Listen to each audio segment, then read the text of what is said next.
The drivers machines are back. ഇത് പുതിയ BMW X3 ആണ്.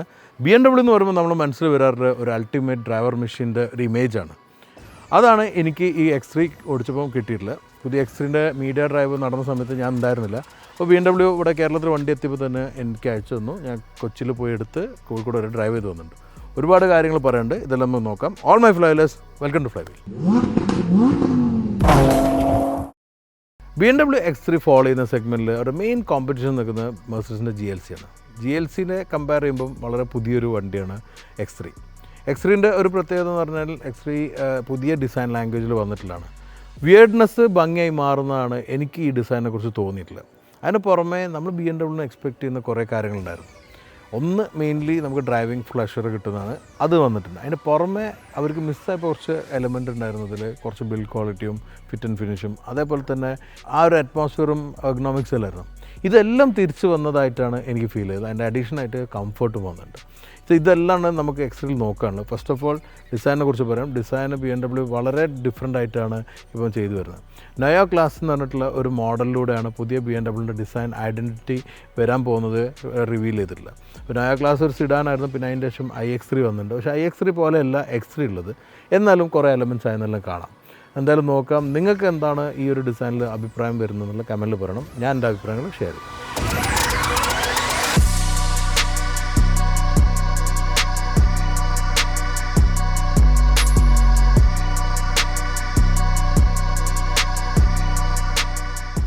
BMW ഏറ്റവും വലിയ ഡിസൈൻ ഐഡൻറ്റിറ്റി കിഡ്നി ഗ്രില്ലാണ്. അത് അന്നും ഇന്നും നിലനിർത്തിയിട്ടുണ്ട്.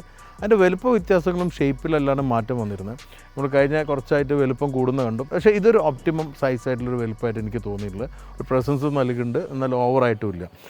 ഈ ഒരു ലൈൻസ് അതിൻ്റെ ഉള്ളിലുണ്ടായിരുന്ന വേർട്ടിക്കൽ ലൈൻസ് ഇപ്പം പോയി. അത് ശരിക്കും പറഞ്ഞാൽ ഒരു മിസ്സിങ് ആണ്, നമുക്ക് പലപ്പോഴും ഫീൽ ചെയ്തതാണ്. പക്ഷേ ഇന്നിപ്പം ഇതിൻ്റെ രീതിയിലുള്ള പല ഡിസൈൻ ഇപ്പം iX1 പോലുള്ള വണ്ടിയിൽ നിന്നും മറ്റെല്ലാം കണ്ടിട്ട് ആക്സെപ്റ്റ് ചെയ്ത് തുടങ്ങി. നമുക്കത് പ്രശ്നമില്ലാതാവുന്ന രീതിയിൽ എനിക്ക് തോന്നുന്നത്. ഇതിൽ നമുക്ക് ബാക്ക് പാനൽ കാണാം, അതിൻ്റെ ഉള്ളിൽ റഡാർ വന്നിട്ടുണ്ട്. അതിൻ്റെ ശേഷം വന്നിരിക്കുന്ന വെർട്ടിക്കൽ ചെരിഞ്ഞിട്ട് ലൈൻ, അത് കുറച്ചും കൂടി ഒരു ഫർണിച്ചർ എലമെൻറ്റ് പോലെയാണ് എനിക്ക് ഫീൽ ചെയ്യുന്നത്. ഹെഡ്ലൈറ്റിലാണെങ്കിലും പണ്ട് നമ്മൾ കൊറോണ റിംഗ് ആയിരുന്നു മെയിൻ ആയിട്ട് എലമെൻറ്റ്, അത് കുറച്ചായിട്ട് തന്നെ പോയി. എന്നാൽ അതിൻ്റെ ശേഷം വന്നിരുന്ന ചെറിയ എലമെൻറ്റ്സ് ഉണ്ടായിരുന്നു മാറി. ഈ ഒരു 2 സ്ട്രൈപ്സാണ് DRL വന്നിരിക്കുന്നത്. LED ലൈറ്റാണ്. ഷേപ്പും കുഴപ്പമില്ല, നമുക്ക് ജെല്ല് ചെയ്ത് പോകുന്നുണ്ട്. ഇത്രയൊരു ഫ്രീ സ്പേസ് ഫ്രണ്ടിൽ വന്നിട്ടുണ്ട്. പക്ഷേ അതിന് ഈ ഒരു ബ്ലാക്ക് എലമെൻറ്റ് ബോഡി കിട്ടാണ്ട് കിടക്ക് വന്നിട്ട് മേക്കപ്പ് ചെയ്യുന്നുണ്ട്. പിന്നെ നമ്മൾ 2 എലമെൻറ്റാണ് എനിക്ക് നയോ ക്ലാസ്സിനും ഇതിലേക്ക് വന്നത്. ഒന്ന് ഈ ഒരു കട്ടിങ്, അതിപ്പോൾ BMW നമ്മൾ ശരിക്കും കാണാൻ പറ്റും. ഷാർപ്പ് കട്ടിങ്ങാണ് അതിനാണ് ലോഗോ വരുന്നത്. പിന്നെ ഈ ഒരു എലമെൻറ്റ് 2 സ്പ്ലിറ്റ് ചെയ്ത് നിൽക്കുന്ന എലമെൻറ്റാണല്ലോ. ഇതെല്ലാം കൂടി ചേരുമ്പം ഫ്രണ്ട് കുറച്ച് ഡിഫറെൻ്റ് ആണെങ്കിലും പ്രസൻസ് ഉണ്ട്, സൈസ് തോന്നിക്കുന്നുണ്ട്, എന്നാൽ സ്പോട്ടി ക്യാരക്ടറും നിൽക്കുന്നുണ്ട്. നിങ്ങൾക്ക് അത് തോന്നുന്നുണ്ടോ? കമൻറ്റിൽ പറയാം. സൈഡ് പ്രൊഫൈലിൽ കുറച്ച് വ്യത്യസ്തമായിട്ടുള്ള ഒരു ഷേപ്പാണ് മുമ്പത്തെ X3 കമ്പയറബിൾ.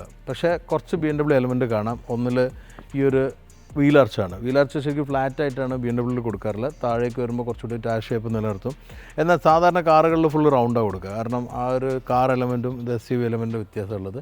അതങ്ങനെ വന്നിട്ടുണ്ട്. നമുക്ക് ഒരു ടാപ്പർ ചെയ്ത് നിൽക്കുന്ന ഒരു സൈഡും കാണാം. പിന്നെ സൈഡ് വ്യൂ മിറർ പുതിയ ഷേപ്പാണ്, അതും നല്ല രസമുണ്ട്. അതിൽ ഇൻഡിക്കേറ്ററെല്ലാം വന്നിട്ടുണ്ട്, ക്യാമറ വരുന്നുണ്ട്. ഇനി സൈഡ് പ്രൊഫൈലിൽ മെയിൻ എലമെൻറ്റ് പഴയ BMW ഉണ്ടായിരുന്ന ക്രീസസ് എല്ലാം പോയി ഡിഫറെൻറ്റ് ലൈനാണ് വന്നിരിക്കുന്നത്. ഇത് ശരിക്കും ഇൻസ്പയർഡ് ആയിട്ടുള്ള XM എന്ന് പറഞ്ഞ ഒരു ടോപ്പ് ആൻഡ് മോഡൽ എന്നാണ്. ആ ഒരു ഷേപ്പിംഗ് ആണ് നമുക്ക് കാണാം. പിന്നെ ക്രോം അല്ല, ബ്ലാക്ക് ഔട്ട് ചെയ്തിരിക്കുന്ന M എലമെൻ്റാണ്. റൂഫ് റെയിൽ ഇതൊരു നല്ല രസമുള്ള റൂഫ് റെയിൽ, അങ്ങനെ സബ്മേഴ്സ് ചെയ്ത് നിൽക്കുന്ന അത് രസമുണ്ട്. പിന്നെ ഫ്ലഷ് ഡോർ ഹാൻഡിൽ BMW സാധാരണ പോപ്പപ്പ് ചെയ്യുന്നതല്ല, പണ്ടത്തെ BMW ഉള്ള പോലത്തെ ഫ്ലഷ് ഡോർ ഹാൻഡിൽ, അതും BMW രീതിയിലുള്ള ഒരു നല്ലൊരു കാര്യമാണ്. പക്ഷേ പലർക്കും അഭിപ്രായ വ്യത്യാസങ്ങളുണ്ട്. പൊതുവേ ഫ്ലഷ് ഡോറിന് അഭിപ്രായ വ്യത്യാസങ്ങൾ എല്ലാവർക്കും ഉള്ളത്. അതെന്തായാലും മാറാൻ പോകുകയാണെങ്കിൽ കേട്ടിട്ടുണ്ടാവുമല്ലോ അല്ലേ. എനിവേ അതെല്ലാം കൊടുത്തു. നമുക്ക് ലൈൻസ് മിനിമമാണ്. താഴേക്ക് നമ്മൾ ഡൈനാമിക് ലൈനും ആ ഒരു കട്ടിങ്ങും സ്പോർട്ടിൻ്റെ ആ ഒരു എലമെൻറ്റും കൂടി ചേരുമ്പം നല്ല രസമുണ്ട്. റിയറിലും ആ വീലാച്ച് കാണാം. എനിക്ക് ഏറ്റവും ഇഷ്ടപ്പെട്ട ഒരു ഭാഗം ഈ ക്വാർട്ടർ ഗ്ലാസിൻ്റെ ട്രീറ്റ്മെൻറ്റാണ്. ഈ ക്ലിങ്ക് നിർത്തിയിട്ടുണ്ട്, അതുപോലെ തന്നെ വലിയൊരു ഡീ പില്ലറും വന്നിട്ടുണ്ട്. പിന്നെ റിയറിൽ നിന്ന് വന്നിരിക്കുന്ന സൈഡ് പോർഷനെല്ലാം നമുക്ക് രസമായിട്ട് തോന്നുന്നുണ്ട്. മൊത്തത്തിൽ സൈഡ് പ്രൊഫൈൽ ഡിഫറെൻ്റ് ആണ്, ഇതുവരെ കണ്ട X3 പോലെയല്ല. പക്ഷേ ഇതിനൊരു സ്പോർട്ടി ക്യാരക്ടറുള്ളതിൽ എനിക്ക് തോന്നുന്നത്. നിങ്ങൾക്ക് തോന്നിയോ? കമൻറ്റിൽ പറയാം. വളരെ അട്രാക്റ്റീവ് ആയിട്ടുള്ള 20 ഇഞ്ചിൻ്റെ അലോയാണ്. ഈ ഡിസൈൻ നല്ല രസമുണ്ട്. നിങ്ങൾക്ക് അങ്ങനെ തോന്നുന്നുണ്ടോ കമൻറ്റിൽ പറയാം. എന്തായാലും ഫ്രണ്ടിലും റിയറിലും സൈസ് ഡിഫറൻസ് ഉണ്ട്. ഫ്രണ്ടിൽ 255/45 ടയേഴ്സ് ആണെങ്കിൽ ബാക്കിൽ വന്നിരിക്കുന്നത് 285/40 ടയേഴ്സാണ്. കുറച്ചുകൂടി വീതി കൂടുതലാണ് ബാക്കിൽ. അതിനുള്ള പവറുണ്ട്, അതുകൊണ്ടായിരിക്കണം. എന്തായാലും ഡിസൈനാണ് എനിക്ക് ഏറ്റവും അട്രാക്റ്റീവ് ആകുന്നത്. കാരണം BMW വീൽ ഡിസൈൻസ് എന്നും അട്രാക്റ്റീവ് ആയിരുന്നു. ഇടക്കാലത്തൊന്നും മോശമായിട്ടായിരുന്നു. But again it's a come back. റിയറിലേക്ക് വരുമ്പോൾ നമുക്ക് വളരെ വ്യത്യസ്തമായിട്ടുള്ള റിയർ ആയിട്ട് തന്നെ ഫീൽ ചെയ്യുന്നുണ്ട്. കുറച്ചുകൂടി iX1 വന്നിട്ടുള്ള ഒരു റിയർ ഷേപ്പും ഡിസൈനാണ് എനിക്ക് ഫീൽ ചെയ്തിട്ടുള്ളത്. ഒന്ന് ടെയിലൈറ്റാണ്. ടെയിലൈറ്റ് എപ്പോഴും BMW ബൂട്ടിൽ കയറി നിൽക്കുന്ന ഒരു എലമെൻ്റ് ഉണ്ടാവാറിൽ സ്പ്ലിറ്റ് ചെയ്ത് നിൽക്കുന്ന ടെയിലൈറ്റ്. പക്ഷേ ഇതിൻ്റെ ഷേപ്പ് അല്ല, ഒരു പിൻ ഷേപ്പായിട്ട് എനിക്ക് തോന്നുന്നു ഇവിടുന്ന് ഇങ്ങോട്ട് നോക്കുമ്പോൾ. പിന്നെ കുറച്ച് തടിച്ച് ബോൾഡായിട്ടുള്ള റിയർ സ്പോയിലർ ഉണ്ട്. അത് താന്നിട്ടാണ് നിൽക്കുന്നത്. നമുക്ക് ആൻറ്റിന കാണാം, ഷാഫിനുള്ള ഒരു സോഫ്റ്റൻ ചെയ്തിട്ടുണ്ട്. ഇവിടെ നമുക്ക് ആ ഒരു കാവിങ്ങേ ഉള്ളൂ, ലൈൻസും കാര്യം വരുന്നില്ല. ലോഗോ കാണാം. പിന്നെ താഴെ ബമ്പറിലാണ് രജിസ്ട്രേഷൻ പ്ലേറ്റും ഈ ബ്ലാക്ക് എംപോഷൻ്റെ എലമെൻറ്റ് കൂടെ കൂടുമ്പം സ്പോർട്ടി ക്യാരക്ടർ ഉണ്ട്. പിന്നെ ചെറിയ അഭിപ്രായമുള്ള റിയർ 3/4 കാണുമ്പം SUV-നേക്കാളും കുറച്ചുകൂടി ഒരു എസ്റ്റേറ്റ് ഫീലാണ് കിട്ടുന്നത് എന്നുള്ളത്. കുറച്ചൊരു താഴ്ന്ന് നിൽക്കുന്നുണ്ട്. ആ ഒരു ഫീല് ശരിക്കും പറഞ്ഞാൽ എസ്റ്റേറ്റ് ലവേഴ്സും ഇഷ്ടമാവും. എനിക്കിഷ്ടമായിട്ടുണ്ട്. എന്തായാലും ഒരു സ്പോർട്ടി ക്യാരക്ടറായിട്ടാണ് മൊത്തത്തിൽ തോന്നുന്നത്. വിയർഡ്നെസ്സിൽ നിന്നും ബ്യൂട്ടി ആക്കിയിട്ടുള്ള ഒരു ഫീലാണ് എനിക്കുള്ളത്. അപ്പം BMW ഹാർഡ് കോർ പഴയ BMW ഫാൻസിന് ഇഷ്ടമാകാത്ത കുറേ കാര്യങ്ങളുണ്ടാവും എന്ന് എനിക്കറിയാം. പക്ഷേ അത് മാറി അതൊരു ഭംഗിയായിട്ട് വന്നിരിക്കുകയാണ് X3-ൽ എനിക്ക് അഭിപ്രായം തോന്നിയിട്ടുള്ളത്. നിങ്ങൾക്ക് അങ്ങനെയാണോ അഭിപ്രായം? കമൻറ്റിൽ പറയാം. അത്യാവശ്യം വലിയൊരു ബൂട്ട് സ്പേസ് തന്നെയാണ് X3-ലുള്ളത്. നല്ല ഫ്ലാറ്റ് ഫ്ലോറാണ്. ഇതിൻ്റെ താഴെ നമുക്ക് ഒരു ചെറിയൊരു സ്പേസ് വീലും അതിൻ്റെ അവിടെ കുറച്ച് സ്പേസും ലഭിക്കുന്നുണ്ട്. പിന്നെ നമുക്ക് വേണമെങ്കിൽ റിയർ സീറ്റ് ഫോൾഡ് ചെയ്യാം. അത് തന്നെ 40-40-20 ആയിട്ടാണ് സ്പ്ലിറ്റ് വരുന്നത്. അതുകൂടെ ഇപ്പോൾ തുറന്നു വെച്ചാൽ അത്യാവശ്യം വലിയ ഒരു ബൂട്ട് സ്പേസ് കിട്ടും. പക്ഷേ നമ്മുടെ നാട്ടിൽ ലക്ഷറി SUVs ഒന്നും അങ്ങനെ ആരും ഉപയോഗിക്കാറില്ല ആ രീതിയിൽ.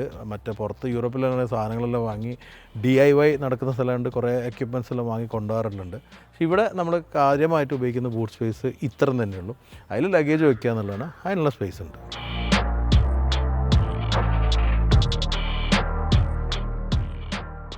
3 പവർ ട്രെയിൻ ഓപ്ഷൻസാണ് പുതിയ X3-ലുള്ളത്. എല്ലാം തന്നെ ഇൻലൈൻ 4 സിലിണ്ടർ 2 ലിറ്റർ ആയിട്ടുള്ള എഞ്ചിനാണ്. പക്ഷേ പവർ ഔട്ട്പുട്ട് വ്യത്യാസമുണ്ട്. അതിൽ 2 പെട്രോളും 1 ഡീസലാണ്. നമ്മളിപ്പോൾ ഓടിക്കുന്നത് 30M എന്ന് പറഞ്ഞാൽ ഏറ്റവും ടോപ്പ് എൻഡ് മോഡലാണ്. ഇതിന് ആക്ച്വലി 358 HP-യും 400 Nm ടോർക്കുള്ളത്. ഈ പെട്രോൾ തന്നെ കുറഞ്ഞ മോഡലിൽ 188 HP-യും 310 Nm ടോർക്കുള്ളത്.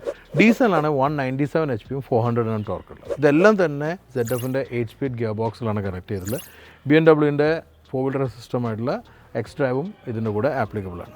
അത് അത്യാവശ്യം ഓഫ് റോഡിലും ചെയ്യാൻ പറ്റുമെന്നുള്ള കഴിഞ്ഞ നമ്മുടെ ഫസ്റ്റ് ഡ്രൈവ് എക്സ്പീരിയൻസിൽ നിഹാലിലും ചെയ്ത് കണ്ടിട്ടുണ്ട്. എനിക്ക് ഓഫ് റോഡ് എടുക്കാൻ പറ്റിയില്ല. പക്ഷേ എൻജിൻ നല്ല അടിപൊളി എൻജിനാണ്.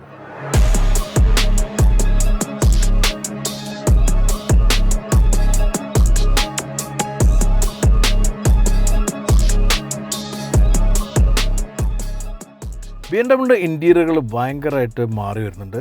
Quality wise first of all, second economics, 3 design വരുമ്പം മുമ്പത്തെ ചില പഴയ BMW ആരാധകർക്ക് ഒരു അഭിപ്രായ വ്യത്യാസങ്ങളെല്ലാം ഉണ്ടായേക്കാം. പക്ഷേ നിങ്ങൾ മനസ്സിലാക്കണം, ഇപ്പോഴും ഡ്രൈവർ സെൻട്രിക് ആയിട്ടുള്ള ഡാഷ്ബോർഡാണ്, കേർവ് ആയിട്ടുള്ള സ്ക്രീനെല്ലാം വന്നിരിക്കുന്നത്. അപ്പോൾ അതുകൊണ്ട് ഒരിക്കലും ആ ഒരു സംഗതിൻ്റെ BMW എലമെൻറ്റ്സ് പോയില്ല.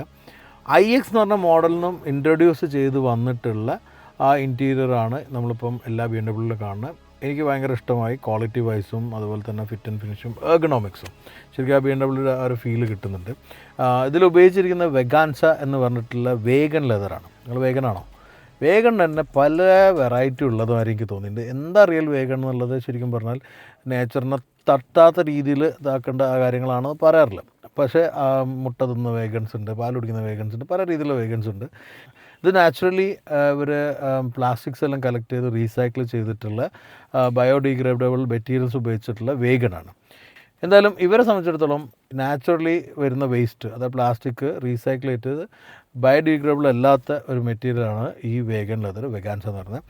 നമുക്ക് എന്തായാലും ഒരു ടച്ച് ആൻഡ് ഫീലാണ് ആദ്യം കിട്ടുക. ടച്ച് ആൻഡ് ഫീലിൽ നല്ല ക്വാളിറ്റി ഫീലുണ്ട്, നല്ലൊരു ഹൈ ക്വാളിറ്റി ലെതറിൻ്റെ ഫീലാണ്. ഇപ്പോൾ സാധാരണ ലെതറിൽ പലരും തെറ്റിദ്ധരിക്കുന്നൊരു കാര്യമുണ്ട്, നാപ്പ ലെതറിൻ്റെ base leather. Nappa leather high quality leather, grains കുറഞ്ഞിട്ടുള്ള ഫൈൻ ട്യൂൺ ചെയ്തിട്ടുള്ള ലെതർ. ആ ഒരു ലെതറിൻ്റെ ഒരു ഫീലാണ് കിട്ടുന്നത്. അത് ഇവിടെയും ഡാഷ്ബോർഡിലും എല്ലാം കിട്ടുന്നുണ്ട്. ഇവൻ്റെ ഡാഷ്ബോർഡിൽ ലെതറിൻ്റെ എല്ലാ മെറ്റീരിയലും റബ്ബറൈസ് മെറ്റീരിയൽ ആണെങ്കിലും ആ ഒരു ഫീലുണ്ട്. പിന്നെ ആ സ്റ്റിച്ചെല്ലാം വന്നുകൊണ്ട് നല്ല രസമുണ്ട്. ഇനി ക്വാളിറ്റി പറയുകയാണെങ്കിൽ നമുക്ക് എല്ലായിടത്തും ക്വാളിറ്റി, സ്ട്രോങ് ബിൽഡ്, അതുപോലെ തന്നെ മെറ്റീരിയലിൻ്റെ യൂസേജിൻ്റെ, ഫിറ്റ് ആൻഡ് ഫിനിഷിൻ്റെ എല്ലാം തന്നെ നല്ല ഷെയ്ക്കൊന്നും ചെയ്യാത്ത ഒരു സ്ട്രോങ് ഫീല് ലഭിക്കുന്നുണ്ട്. അതേ പറഞ്ഞാൽ BMW ഈസ് ബാക്ക് എന്ന് പറയാൻ ഒരു കാരണം ശരിക്കും നല്ല ക്വാളിറ്റി എലമെൻറ്റ്സ് ഉണ്ട്. പിന്നെ ഈ റീവർക്ക് ചെയ്ത ഈ ഇൻറ്റീരിയറിൻ്റെ മെയിൻ ഒരു ആസ്പെക്റ്റ് മിനിമലിസ്റ്റിക് ആണ്. മിനിമലിസ്റ്റിക് പറഞ്ഞാൽ അതെനിക്ക് എല്ലാ രീതിയിലും ഇഷ്ടമില്ല. കാരണം സ്വിച്ചസുകൾ ഇല്ല, സ്വിച്ചസുകൾ തിരിച്ചു വരും, എന്നാലും വരാൻ പോകുന്നുണ്ട്, വരണം, എല്ലാം തന്നെ സ്ക്രീനിൽ കൺട്രോൾ. അത് BMW സംബന്ധിച്ചിടത്തോളം ഒരു ഡ്രൈവേഴ്സ് കാറിൽ വേണ്ട കാര്യമായിട്ട് എനിക്ക് തോന്നുന്നില്ല. പക്ഷേ സ്ക്രീനിൻ്റെ വന്നിരിക്കുന്ന ഓപ്പറേറ്റിംഗ് സിസ്റ്റം ശരിക്കും വളരെ ഇൻറ്റുവേറ്റീവ് ആയി, കുറച്ചുകൂടി നല്ല പെട്ടെന്ന് റെസ്പോണ്ട് ചെയ്യുന്ന, നമുക്ക് ഒന്നുകൂടെ BMW കുറച്ച് കാലം കൺഫ്യൂഷനായി നിന്നിരുന്ന കാര്യങ്ങൾ കുറഞ്ഞു വരുന്നിട്ടുണ്ട്. എന്നാലും ഇതിൻ്റെ കോമ്പറ്റീറ്റർ ആയിരിക്കും എനിക്ക് ബെറ്റർ ആയത് തോന്നിയിട്ടില്ല. ഒരു കാലത്ത് iDrive വന്നപ്പോൾ BMW സിസ്റ്റമാണ് ഏറ്റവും ബെസ്റ്റ് കുറേ കാലത്തേക്ക്. പിന്നെ അവർ മാറ്റിയതിൻ്റെ ശേഷം ഒരു കൺഫ്യൂസിങ്ങാണ്.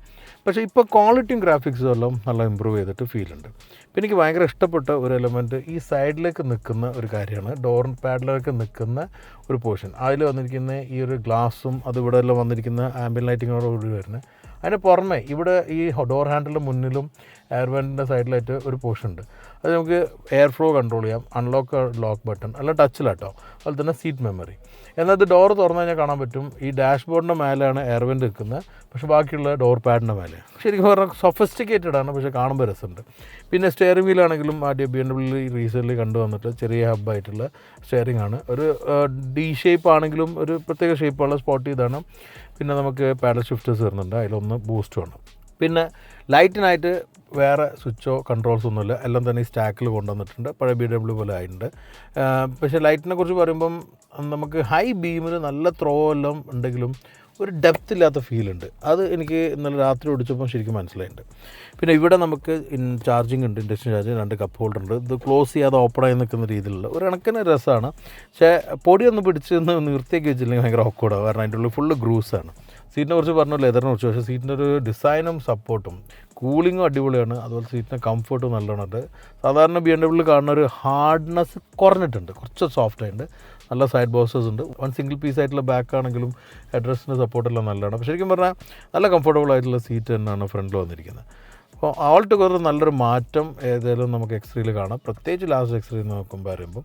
പിന്നെ ഹെഡ് അപ്പ് ഡിസ്പ്ലേയും കൂടെ വരുന്നുണ്ട്. അപ്പോൾ ഇതെല്ലാം കൂടി ചേരുമ്പം എനിക്കൊരു പോസിറ്റീവായിട്ടാണ് തോന്നിയിട്ടുള്ളത്. നിങ്ങൾക്ക് കാഴ്ചയിൽ എങ്ങനെ തോന്നിയെന്നുള്ള കമൻറ്റിൽ പറയും.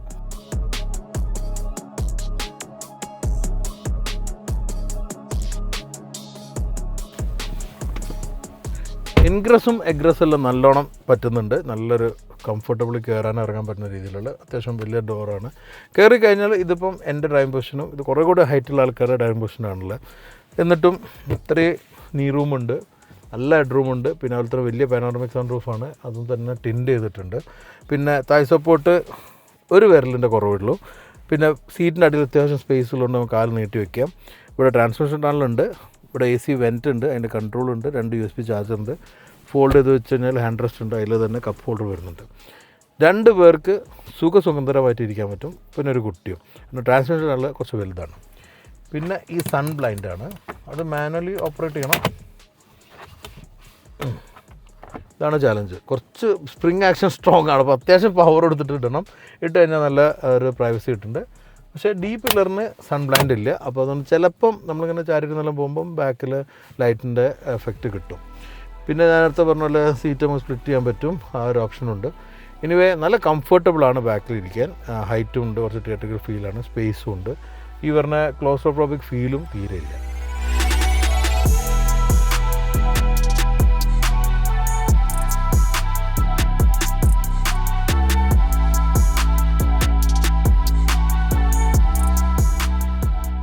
ഈ പുതിയ BMW X3 വളരെ പുതിയതായിട്ടാണ് എനിക്ക് കിട്ടുന്നത്. ഞാൻ വണ്ടി എടുക്കുമ്പം 30 കിലോമീറ്റർ ഓടിയിട്ടുള്ളൂ. ഇപ്പം 282 കിലോമീറ്ററായി. ഞാൻ കോഴിക്കോട് ഓടിച്ചു വന്നു. കോഴിക്കോട് നമ്മൾ ഷൂട്ടിനെല്ലാം കറങ്ങി അത്ര കിലോമീറ്ററായി.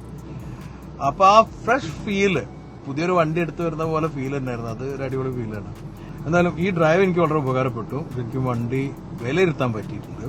കാരണം നമ്മൾ ആ ഓടിക്കുന്ന റൂട്ടിൽ എപ്പോഴും പരിചയമുള്ള റൂട്ടിൽ ഓടിക്കുമ്പോൾ നമുക്ക് പെട്ടെന്ന് വിലയിരുത്താൻ പറ്റും. രണ്ടാമത്തെ കാര്യം, ഞാൻ പുറപ്പെടുമ്പോൾ കുറച്ച് ലേറ്റായി, ഒരു മീറ്റിങ്ങും വേറൊരു ഇവൻ്റെല്ലാം ഉണ്ടായിരുന്നു. അതെല്ലാം കഴിഞ്ഞ് പുറപ്പെടുമ്പോൾ കുറച്ച് ലേറ്റ് ആയപ്പം നല്ല റോഡ് എത്തിയപ്പോൾ ഞാൻ ഒന്ന് പുഷ് ചെയ്ത്, അതുകൊണ്ട് തന്നെ എനിക്ക് അത്യാവശ്യം സമയം ലാഭിക്കാനും പറ്റി.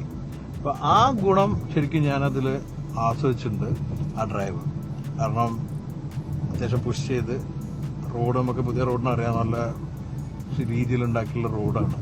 അപ്പോൾ ആ ടേണും കാര്യം എല്ലാം എടുക്കുമ്പോൾ സ്റ്റേബിൾ ആയിട്ടുള്ളൊരു ഫീല്, ശരിക്കും ഡൈനാമിക്സ് ശരിക്കും BMW ഒരു എലമെന്റ് തന്നെയാണ് ആ ഷിയർ ഡ്രൈവിംഗ് പ്ലഷർ എന്നുള്ളത്. അത് ശരിക്കും ഇതിൽ എന്തായാലും അറിയാൻ പറ്റി. പ്രത്യേകിച്ച് ഈ ഒരു പവറുള്ള എഞ്ചിനും അത്യാവശ്യം നല്ല പവർഫുൾ എഞ്ചിനാണ്. അപ്പോൾ അതുകൊണ്ട് തന്നെ എഞ്ചിനെ നമുക്ക് പുഷ് ചെയ്യേണ്ടി വരുന്നില്ല, അധികം സ്ട്രെയിൻ എടുക്കാതെ തന്നെ പെട്ടെന്ന് സ്പീഡ് ഗെയിൻ ചെയ്യുന്നുണ്ട്. അതുപോലെ തന്നെ നമുക്ക് ക്രൂസ് ചെയ്ത് പോകുമ്പോഴും അത്യാവശ്യം സ്പീഡിൽ ക്രൂസ് ചെയ്ത് പോകുമ്പോഴും എഫേർട്ട് ഇല്ലാതെ ഓടിക്കാൻ പറ്റുന്നുണ്ട്.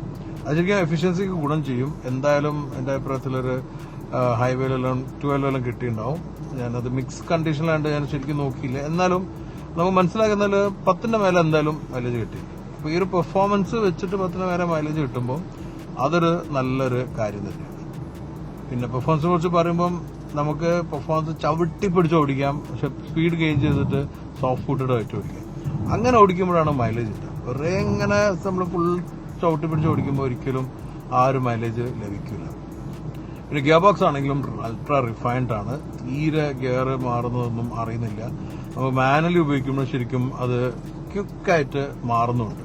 അപ്പം അത് അഗെയിൻ ഒരു നല്ലൊരു എലമെന്റ് ആണ്. ശരിക്കും ആ ഒരു വണ്ടി ഓടിക്കുമ്പോൾ എൻജോയ്മെന്റിന് ഗുണം ചെയ്യുന്ന കാര്യമാണ്. സ്റ്റിയറിംഗ് റെസ്പോൺസും അത്യാവശ്യം നല്ല കമ്മ്യൂണിക്കേറ്റീവ് സ്റ്റിയറിംഗ് ആണ്. എവിടെയും നമുക്കൊരു ലാഗ് കമ്മ്യൂണിക്കേഷൻ തോന്നില്ല. നമ്മളിപ്പം ഒരു കമന്റ് കൊടുത്ത് ടേണോ കാര്യമെല്ലാം കൊടുക്കുമ്പോൾ അതപ്പം തന്നെ നമുക്ക് ആ റെസ്പോൺസ് സ്റ്റിയറിംഗിൽ അറിയാൻ പറ്റുന്നുണ്ട്. അപ്പോൾ അതുകൊണ്ടും നമുക്ക് ഒരു കോൺഫിഡന്റ്ലി ഓടിക്കാൻ പറ്റുന്നുണ്ട്. പിന്നെ സാധാരണ പറയുന്ന BMW 50-50 ബോഡി വെയിറ്റ് റേഷ്യോ, അതുകൊണ്ട് തന്നെയുള്ള ഡൈനാമിക്സ് ഞാൻ ഒറ്റയ്ക്ക് ഉള്ളായിരുന്നു. അതുകൊണ്ട് ബോഡി വെയിറ്റ് അങ്ങോട്ടും കൂടെ വലിഞ്ഞ് ചേഞ്ച് ചെയ്യുന്ന എഫക്റ്റ് ഒന്നുമില്ല. ശരിക്കും സ്റ്റേബിൾ ആയിട്ടുള്ള ആ ഒരു ഫീല് ഉണ്ടായിരുന്നു. പിന്നെ ബ്രേക്കിങ്ങിലാണെങ്കിലും നമുക്ക് BMW എക്സ്പെക്ട് ചെയ്യുന്ന സഡൻ ബ്രേക്കിംഗ്, പക്ഷെ അങ്ങനത്തെ ഒരു അവസരം എനിക്ക് ഉണ്ടായിട്ടില്ല. ശരിക്കും പറഞ്ഞാൽ ഒരു സാധാരണ നമ്മൾ അധികം ഡ്രൈവിലും എന്തെങ്കിലും രീതിയിൽ പെട്ടെന്ന് ഹാർഡ് ബ്രേക്ക് ചെയ്യേണ്ടി വരാറുണ്ട്. ദൈവാനുഗ്രഹം കൊണ്ട് ഇന്നലെ അങ്ങനത്തെ ഒരു ഇൻസിഡന്റോ ഒരു സിറ്റുവേഷനോ വരാത്തതുകൊണ്ട് നമ്മൾ ബ്രേക്ക് അപ്ലൈ ചെയ്യേണ്ട കാര്യം വന്നില്ല അങ്ങനെ ഹാർഡായിട്ട്. പക്ഷെ ബ്രേക്ക് എഫിഷ്യൻസി നമുക്ക് അറിയാം. ഇതെല്ലാം നമ്മൾ ഡ്രൈവിംഗിൽ എൻജോയ് ചെയ്തിട്ടുള്ള ശരിക്കും ഒരു ഡ്രൈവേഴ്സ് പോയിന്റ് ഓഫ് വ്യൂള്ള കാര്യങ്ങളാണ്. ഇനി ഒരു വണ്ടി വാങ്ങുന്ന ആൾക്കാർ യൂസർ പോയിന്റ് ഓഫ് വ്യൂലാണെങ്കിൽ നമുക്ക് 2 പെട്രോളും ഒരു ഡീസൽ ഓപ്ഷൻസ് ഉണ്ട്. അപ്പോൾ നമ്മൾ ആ യൂസ് അനുസരിച്ച് വാങ്ങാം. ഞാനിപ്പോൾ ഈ ഡ്രൈവ് ചെയ്തിട്ടുള്ള ഈ ടോപ്പ് ആൻഡ് വേരിയന്റുള്ള മാത്രം അഭിപ്രായമാണ് ഞാൻ ഇപ്പോൾ ഇവിടെ പറയുന്നത്. അങ്ങനെ ഒരു വണ്ടി എന്തൂസിയാസ്റ്റ് ആണെങ്കിൽ ഈ എഞ്ചിന്റെ ആ ചെറിയ ടോട്ടൽ ആ ഒരു സൗണ്ടും ആ ഒരു എഫക്റ്റും മ്യൂസിക് ഒന്നും ഇല്ലെങ്കിൽ ശരിക്കും അത്യാവശ്യം റിഫൈൻഡ് ആയിട്ടുള്ള ക്യാബിനാണ്. എന്നാലും എഞ്ചിന്റെ ഒരു ചെറിയൊരു ഗ്രൗഡെല്ലാം കേൾക്കുന്നത് ശരിക്കും ആസ്വദിക്കാൻ പറ്റുന്നുണ്ട്. റിഫൈൻഡ് ആണെന്നെങ്കിലും നമുക്ക് ചില സമയത്ത് ഒരു വിൻഡ് പോകുന്നൊരു സൗണ്ട്, വിൻഡ് നോയ്സ് എന്ന് പറയുന്ന ആ വിൻഡിന്റെ നോയ്സ് ഉണ്ടല്ലോ, അതെവിടേക്കോ എനിക്ക് ഫുൾ നമ്മൾ മ്യൂസിക് ഒന്നും ഇല്ലാത്തപ്പം എനിക്ക് ഫീൽ ചെയ്തു. ഡിസ്റ്റർബിംഗ് അല്ല, പക്ഷെ നമുക്ക് അറിയാൻ പറ്റുന്നുണ്ടായിരുന്നു. ബാക്കിയൊന്നും തന്നെ എനിക്കൊരു നെഗറ്റീവായിട്ട് തോന്നിയില്ല. പിന്നെ ഇനി നമ്മൾ റിയൽ ലൈഫ് ഡ്രൈവിംഗ് വരുമ്പോൾ നമ്മളിങ്ങനത്തെ ഡ്രൈവിൽ വരുമ്പോൾ മ്യൂസിക് എല്ലാം കേട്ടിട്ടാണ് വരിക. ഞാൻ ബ്ലൂടൂത്തിൽ കാപ്പിൽ കണക്ട് ചെയ്തിട്ടായിരുന്നു മ്യൂസിക് ഉണ്ടായിരുന്നത്. അതിൽ ആർമൻകാർഡിന്റെ സൗണ്ട് സിസ്റ്റം നല്ല എഫക്റ്റീവ് സൗണ്ട് സിസ്റ്റമാണ്. നമ്മൾ സ്ഥിരമായിട്ട് കേൾക്കുന്ന മ്യൂസിക്കുകളാകുമ്പോൾ പ്രത്യേകിച്ച് പ്ലേലിസ്റ്റിൽ സെയിം ആകുമ്പോൾ നമുക്കത് കമ്പയർ ചെയ്യാൻ പറ്റും, ഏതാണ് ബെറ്റർ, എങ്ങനെയുണ്ട്, അല്ലെങ്കിൽ അതിനേക്കാൾ എത്ര ബെറ്റർ, ഇതിനേക്കാൾ എത്ര മോശം എന്നുള്ളത്. അത് വെച്ച് നോക്കുമ്പോൾ it's A good sound system. പിന്നെ ഞാൻ നേരത്തെ ഇരുന്നപ്പം പറഞ്ഞിട്ടുള്ളൊരു കാര്യം തന്നെയാണ് സീറ്റിന്. ആ ഡ്രൈവിംഗിലും ആ സീറ്റിന്റെ ഗുണം ശരിക്കും അറിഞ്ഞിട്ടുണ്ടായിരുന്നു. നല്ല സൈഡ് ബോക്സസ്. ഇപ്പോൾ നമ്മളിപ്പം മീറ്റ് ചെയ്യാൻ പോകുന്ന ഒരു ടേണാണ്. ഈ ടേണെല്ലാം നമ്മൾ ഇന്നലെ ഞാൻ വരുമ്പോൾ അത്യാവശ്യം നല്ല സ്പീഡിലാണ് വന്നിട്ടുള്ളത്. ആ ടേണിൽ എടുക്കുമ്പോൾ നമ്മുടെ ബോഡിക്ക് ഒരു സപ്പോർട്ട്, ലീനിങ് സപ്പോർട്ട് വരുമ്പോൾ നമ്മുടെ ബോഡി നീങ്ങിപ്പോവാതിരിക്കുമ്പോൾ ഉള്ളൊരു കൺട്രോൾ ഉണ്ടല്ലോ, അത് ശരിക്കും നല്ല ഗുണം തരുന്നത് നല്ല അനുഭവമായിരുന്നു. അതും നല്ലൊരു കാര്യമായിട്ട് എനിക്ക് ഫീൽ ചെയ്തു. ഇപ്പം കംഫർട്ട് ആണെങ്കിൽ അത്യാവശ്യം നല്ല കംഫർട്ടബിൾ ആണ് സസ്പെൻഷൻ. അതിന്റെ പുറമെ സൗണ്ടിന്റെ ഞാൻ പറഞ്ഞ ഈ വിൻഡ് നോയ്സ് ഇറങ്ങിയ ബാക്കിയുള്ള ഡിസ്റ്റർബൻസ് ഒന്നുമില്ല. റിഫൈൻ ക്യാബിനാണ്. അപ്പം ശരിക്കും നല്ലൊരു ലക്ഷറി ഫീല് ലഭിക്കുന്നുണ്ട് X3ന്റെ ട്രാവലിംഗ് കംഫർട്ടിൽ. പിന്നെ സേഫ്റ്റി ഫീച്ചേഴ്സ് ആണെങ്കിൽ 5 സ്റ്റാർ റേറ്റിംഗ് ഉള്ള വണ്ടിയാണ്. പിന്നെ ലെവൽ 2 ADAS ഫീച്ചേഴ്സ് ഉണ്ട്, അതും തന്നെ പെർഫെക്റ്റ്ലി വർക്ക് ചെയ്യുന്നുണ്ട്. അപ്പോൾ നമ്മൾ ലൈനെല്ലാം ഞാൻ ഇപ്പോൾ ലൈനിലേക്ക് എത്തുമ്പോൾ വണ്ടീനെ കറക്റ്റ് ചെയ്താണ്. അപ്പോൾ അതെല്ലാം ശരിക്കും പെർഫെക്റ്റ്ലി വർക്ക് ചെയ്യുന്നത്. നമ്മൾ ഇൻഡിക്കേറ്റർ ഇടാതെ ലൈൻ ചേഞ്ച് ചെയ്യണമെങ്കിൽ എന്തായാലും ഇത് പിടിച്ചു വെക്കുന്നുണ്ട്. അപ്പോൾ അതുകൊണ്ട് നമ്മൾ കുറച്ചുകൂടി സെൻസിബിൾ ആയിട്ട് ഡ്രൈവിങ് ചെയ്യും. അത് ശരിക്കും നല്ലൊരു ഫീച്ചറുമാണ്. ആരെങ്കിലും അറിയാതെ ഒന്ന് മയങ്ങിപ്പോവേ അല്ലെങ്കിൽ ചെയ്ത് കഴിഞ്ഞിട്ടുണ്ടെങ്കിൽ ഇപ്പോൾ ഈ സൈഡാണെങ്കിലും ഈ ബാരിക്കേഡ് ഉണ്ടാകുമ്പോഴെല്ലാം വണ്ടി കൺട്രോൾ ചെയ്ത് അപ്പോൾ നമുക്ക് ആക്സിഡൻസ് എല്ലാം കുറയാനുള്ള നല്ല ചാൻസ് ഉണ്ട്. ഇനി അഥവാ എല്ലാ തരത്തിലും ആക്സിഡന്റ് സംഭവിക്കുകയാണെങ്കിൽ സ്ട്രോങ് ബോഡിയാണ്, അതുപോലെ തന്നെ എയർ ബാഗ്സ് ഒന്നും ആക്റ്റീവ് ആയിട്ടുള്ള സേഫ്റ്റി ആക്റ്റീവായിട്ടും പാസീവായിട്ടുള്ള സേഫ്റ്റി ഫീച്ചേഴ്സ് എല്ലാം വരുന്നുണ്ട്. അതും നമുക്ക് വറി ചെയ്യേണ്ട കാര്യമില്ല. ടു ബി ഫ്രാങ്ക്, ഞാൻ റിയറിൽ ഇരുന്ന് ട്രാവൽ ചെയ്തിട്ടില്ല. പക്ഷേ ട്രാവൽ ചെയ്ത് ആളുകളെ അനുഭവം വെച്ചിട്ട് കംഫർട്ടബിൾ ആണ്. ഞാൻ നേരത്തെ പറഞ്ഞ സീറ്റിലാണ്. റിക്ലൈൻ ഒന്നുമില്ല, ഒറ്റ പൊസിഷനിൽ ഇരിക്കാൻ പറ്റുള്ളൂ. പിന്നെ റിയർ സീറ്റിൽ നിങ്ങൾക്ക് എന്റർടൈൻമെന്റിൽ വേണമെങ്കിൽ ബ്രിങ് യുവർ സ്ക്രീൻ പരിപാടിയാണ്. അതിൽ നിങ്ങൾക്ക് വെക്കാവുന്ന ഓപ്ഷൻ ഉണ്ട്. സ്ക്രീനൊന്നും പ്രൊവൈഡ് ചെയ്യുന്നില്ല. പിന്നെ ഈ ഒരു കാറ്റഗറി ഒരു വണ്ടി വെച്ച് നോക്കുമ്പോൾ അത് കുഴപ്പമില്ല. എനിവേ ഒരു കാര്യം സ്പെസിഫിക്കലി പറയാം, BMW ഇന്ത്യയിലാണെങ്കിലും ഗ്ലോബലാണെങ്കിലും സ്ട്രോങ്ലി ഗ്രോ ചെയ്യുന്നുണ്ട്. ഇന്ത്യയിൽ അവരുടെ ഒരു സ്ട്രെങ്ത് ഈ ഒരു സെഗ്മെന്റ്, ഇതിന്റെ താഴെയുള്ള സെഗ്മെന്റിലാണ്. അതിലവർ ശരിക്കും പറഞ്ഞാൽ ഇപ്പം ലീഡിങ്ങുമാണ്. അതേപോലെ തന്നെ ഈ ഒരു സെഗ്മെന്റ് ലീഡ് ചെയ്യാവുന്ന ഒരു സ്ട്രോങ് പ്ലെയർ ആണ്. അവർക്ക് the best in the segment ഞാൻ പറഞ്ഞു. So the best in segment ആയിട്ടുള്ള ഒരു SUV ആണ് ഈ ഒരു കാറ്റഗറിയിൽ. ലേറ്റസ്റ്റും ആണ്, ഫീച്ചേഴ്സും ഉണ്ട്, എല്ലാം വെച്ചിട്ട് I really love this beautiful car, beautiful SUV. ശരിക്കും if you are in the market ഇത് എന്തായാലും ട്രൈ ചെയ്ത് നോക്കണം. You will really love it. വണ്ടിന് എടുക്കുമ്പോൾ വേറെ ഫാക്ടേഴ്സ് എല്ലാം നമുക്കുള്ളതാണ് നമുക്കറിയാം. പക്ഷെ ആസ് എ വണ്ടി, ആസ് എ ഡ്രൈവിംഗ് മെഷീൻ എന്നുള്ള രീതിയിൽ നിങ്ങൾ എന്തായാലും എൻജോയ് ചെയ്യുന്ന ഒരു വണ്ടിയായിരിക്കും BMW X3. That I guarantee.